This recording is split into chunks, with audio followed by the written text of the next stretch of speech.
വേടൻ എന്ന് പറയുന്ന കേരളത്തിൻ്റെ റാപ്പറിനെ പറ്റിയുള്ള വിഷയങ്ങൾ പോലീസും വനംവകുപ്പും എക്സൈസും ഒക്കെ വലിയ രീതിയിൽ അത് മുന്നോട്ട് കൊണ്ടുപോയിക്കൊണ്ടിരിക്കുകയാണ്.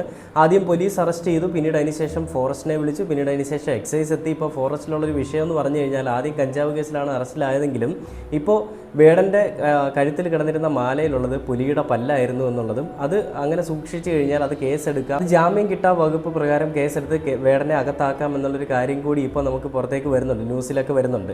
അപ്പോൾ അങ്ങനെ ഇരിക്കെ റിപ്പോർട്ട് ചാനൽ സുജയ എന്ന് പറയുന്ന ഒരു അവതാരകയുണ്ട്. അവതാരകയ്ക്ക് ഭയങ്കര വിഷമമാണ് ഈ പറയുന്ന വേടൻ എന്ന് പറയുന്ന വ്യക്തിയെ പറ്റി. അത് വേടൻ്റെ നിറമാണോ അതോ വേടൻ എന്ന് പറയുന്ന വ്യക്തിയാണോ ഇഷ്ടമല്ലാത്തതെന്ന് എനിക്കറിയില്ല. ഇനി ഒരു പക്ഷേ വേടൻ്റെ രാഷ്ട്രീയമായിരിക്കും ഇഷ്ടമല്ലാത്തത്. വേടൻ മനുഷ്യനെ സ്നേഹിക്കുന്ന മനുഷ്യസ്നേഹിയായിട്ടുള്ളൊരു റാപ്പർ മാത്രമാണ്. ആ റാപ്പറിനപ്പുറം വേടൻ നല്ലൊരു മനുഷ്യനാണ്. ആ മനുഷ്യന് ആ സുജയ പറയുന്നത് 6 ഗ്രാം കഞ്ചാവ് ഉണ്ടായിരുന്ന വേടനെ പിടിച്ച് അകത്തിടണം. അതേപോലെ തന്നെ വേടൻ ഭയങ്കര പ്രശ്നക്കാരനാണ്, വേടൻ മറ്റുള്ളവർക്ക് ഉപദേശം കൊടുത്തിട്ട് മറ്റൊരു സൈഡിൽ കൂടെ വേറൊരു പണിയാണ് ചെയ്യുന്നതെന്നൊക്കെയാണ്. ഒക്കെയായിട്ടും മെത്താഫിറ്റമിനൊക്കെ ഉപയോഗിക്കുന്ന ആളുകളൊക്കെ ഉള്ള ഈ ഒരു